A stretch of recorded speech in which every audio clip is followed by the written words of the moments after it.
और आशीर्वाद दो अपने बच्चे को। आशीर्वाद देते हैं कि दीर्घायु रहे। इतना नाम आप दिए, साक्षात भगवान आप हैं। हम आपका कथा सुनते हैं तो लगता है आंखों से आंसू गिरते हैं। बोलो। हाँ, राधे राधे।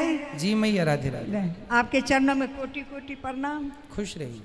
मैं बचपन में ही विधवा हो गई थी, फिर भी मैं दो रास्ते से बहुत शांति से जीती हूँ। एक सत्संग, दूसरा दीनहीनों की सेवा, यही जीवन में मेरे है और कुछ नहीं है। तो कितनी उम्र में आपके पतिदेव चले गए? पतिदेव मेरा मुंह भी नहीं देखे, शादी हुई बहुत छोटे में। अच्छा।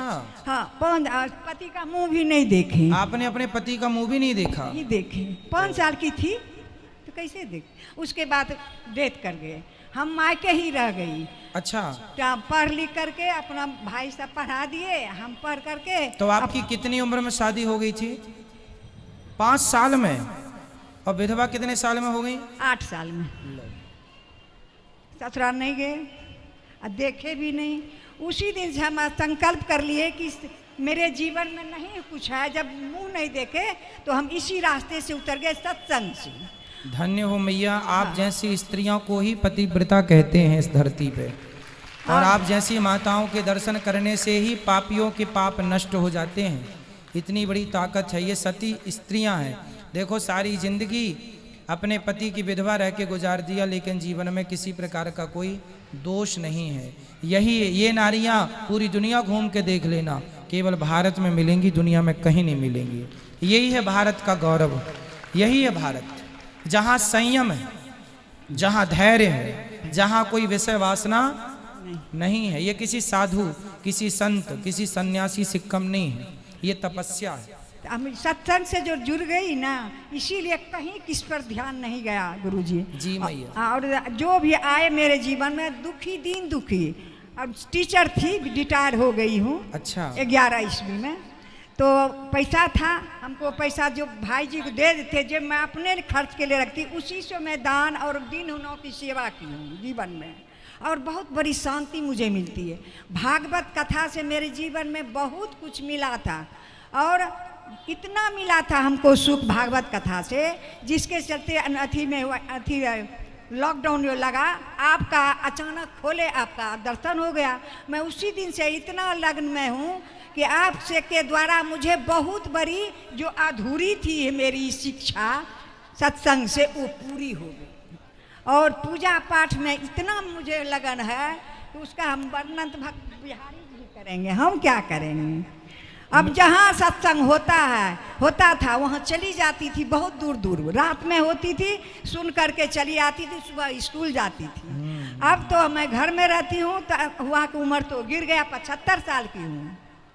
और लगता है कहाँ जाएंगे अब सत्संग सुनने। आपका जो टीवी पर खोल कर डेली कुछ नहीं, हमको कुछ है अब जो एक कथा, आपका कथा सुनती हूँ, और जो आप बताए हैं उस मार्ग पर चलती हूँ। पूजा पाठ जितना विधि विधान है वही हम करती हूँ। मुझे जीवन में बहुत बड़ा सुख है। दुखी मैं नहीं हूँ, कि विधवा हूँ, और कम कोई मुझे कुछ चाह नहीं हुआ जीवन में। मेरे लायक कोई सेवा हो तो बताइए, मैं क्या आपकी सेवा करूं? कोई आप जो आज्ञा करेंगे मैं आपकी सेवा करूंगा। सेवा तो यही, आशीर्वाद दीजिए कि इसी लगन से मेरा आशीर्वाद तो आप दीजिए मेरी माँ। उसी लगन से हम चले जाएं। और अभी जो आई हूँ इतना मैंने, आपने अपना लोक और अपना परलोक दोनों तैयार कर लिया। यहाँ आई जो हूँ आपसे मैं करवाने के लिए गोदानी। जीवित में ही कर लेंगे, मरने के बाद कौन भतीजा करेगा। ससुराल नहीं गए तो नैहर में रह करके, बच्चे भाभी मर गई तो बच्चे 3 थे, उसको पालन पोषण करके शादी ब्याह कर दिए। 2 बहू है और वही हमारा देख रेख करती है। मरने के बाद ये जो हम किए अभी 3 जग, ये हम अपना पैसा से किए।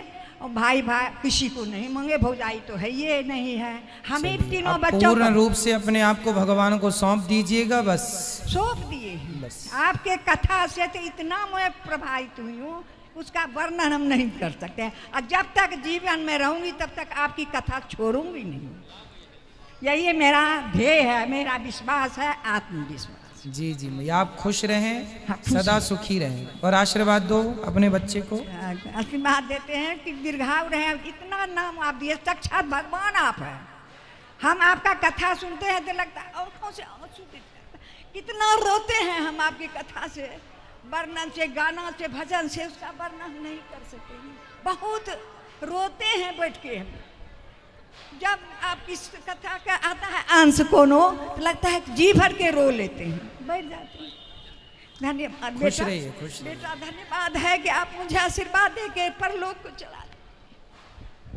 सुंदर, भगवान आपको सदा सुखी रखें। आपकी बातों से हमें एक भजन की लाइन याद आ गई, वो मैं आपको सुनाऊं कि पैदल चलकर द्वारिका जाना सबके बस की बात नहीं है, ये मैया के जैसे जीवन बिताना सबके बस की बात नहीं है। कोई करोड़ों में एक महिला होती है ऐसी, जैसी ये माँ है। गौरी गोपाल आश्रम में भी एक माँ ऐसी हैं जो 8 साल में विधवा हो गई थी और वो यहाँ रहती हैं, और मैं बड़ा भागी हूँ कि मैं उनके चरण दबाता हूँ। यहाँ है वो। तो मैया खुश रहो, आप सदा सुखी रहो। बिल्कुल, आप जब चाहें ये बेटा आपका आपकी सेवा करने को तैयार है, ठीक है। इसलिए हमने आपसे पूछा था मेरे लायक कोई आज्ञा, यदि आप यहाँ रहना चाहें तो ये दास आपकी सेवा करेगा। राधे राधे गुरुजी। जी बेटा, राधे राधे। मेरा आपसे ये प्रश्न था कि जैसा आपने एक बार बोला था कि दामाद को अपने ससुर को कंधा नहीं देना चाहिए जब उनकी मृत्यु होती है, तो फिर आपने ये भी बोला था कि अगर उनका कोई पुत्र नहीं है तो फिर वो अग्नि दे सकते हैं, हाँ, क्योंकि बेटा समान तो है। अलग अलग सिचुएशन आ गई ना। यदि पुत्र है तो पुत्र ही दे, नहीं है तो फिर दामाद आएगा। क्योंकि भाई आपने देखा होगा ना, पिता की संपत्ति का अधिकारी बेटा होता है, पर यदि बेटा नहीं है तो बेटी होती है ना। बेटी और दामाद होते हैं। तो पहला तो बेटे को अधिकार है, दूसरे नंबर पे दामाद को अधिकार है। दामाद पिंडदान भी कर सकता है, बेटी पिंडदान भी कर सकती है अपने पिता का, अपनी माँ का, पर दूसरे नंबर पर। तो फिर कंधा भी तो दे सकते हैं। हाँ, तो दे सकते हैं ना। वो सिचुएशन है कि जब बेटा ना हो तो फिर दामाद दे और दामाद अग्नि संस्कार करे, वो दामाद करे। और मेरे छोटे भाई का एक प्रश्न था कि जब राम जी ने रावण को मारा था तो उस तीर का नाम क्या था, जिस तीर से मारा था? किसको? राम जी ने? जब रावण को मारा था, राम जी ने जब रावण को मारे थे तो राम जी ने एक साथ बहुत सारे बाण छोड़े थे। वो आग्नेयास्त्र था, तो उसका नाम था आग्नेयास्त्र। तो आग्नेयास्त्र तो अग्नि जाएगी नाभि में तो अमृत को सुखा लेगी। तो आग्नेयास्त्र से भगवान ने रावण की नाभि में बाण मार के अमृत सुखाया, जिससे रावण की मृत्यु हुई। और एक और प्रश्न था कि जैसे अभी बता रहे थे कि जीव हत्या नहीं करनी चाहिए, तो मैं भी नहीं खाती हूँ, लेकिन जो मेरे दोस्त हैं मैं उन्हें जब बोलती हूँ कि नहीं खाना चाहिए, गलत बात है, तो वो बोलते हैं कि अगर हम इन्हें नहीं खाएंगे तो इनकी जनसंख्या इतनी बढ़ जाएगी, फिर वो हमें खाने लग जाएंगे। तो उनसे बोलो कि मनुष्यों की भी जनसंख्या तो बढ़ रही है, अपने माँ बाप को खा लो। भाई मनुष्य भी तो बढ़ रहे हैं, अनकंट्रोल हैं, तो का आदमी को खाने लगेगा कोई? और उनसे कहना कि जनसंख्या सबकी, मछलियों की जनसंख्या बढ़ेगी तो तुम बेटा उनसे बोलना जो धर्म है वही चलो। बोले जनसंख्या तो फिर बहुत लोगों की बढ़ रही, सबको खाओ। भाई बोलना कचरा भी बहुत बढ़ रहा, कचरे की भी संख्या तो बढ़ रही है।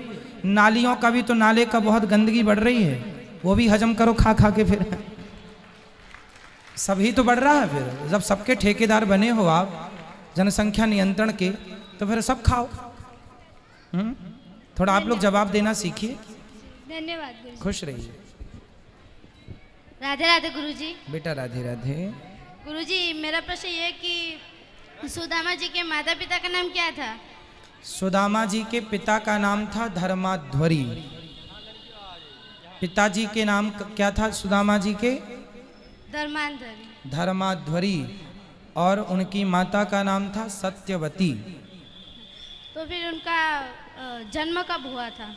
उनका जन्म तब हुआ था जब भगवान श्री कृष्ण के समय लगभग जितनी उम्र भगवान की थी उससे थोड़ी से बड़े थे सुदामा जी। 5,500 साल पहले की घटना है ये। सुभद्रा जी। क्या? सुभद्रा जी। सुभद्रा जी पूछ रहे हैं कि सुदामा जी?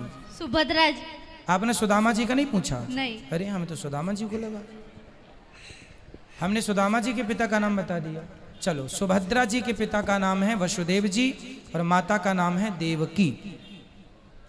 उनके तो कृष्ण लीला में कोई वर्णन ही नहीं है। नहीं नहीं बेटा, भागवत जी में लिखा है श्री कृष्ण के होने के बाद देवकी की 8वीं संतान है कृष्ण और देवकी की 9वीं संतान है सुभद्रा।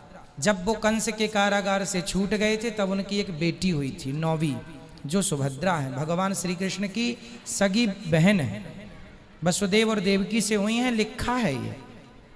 धन्यवाद खुश गुरुजी। रहिए।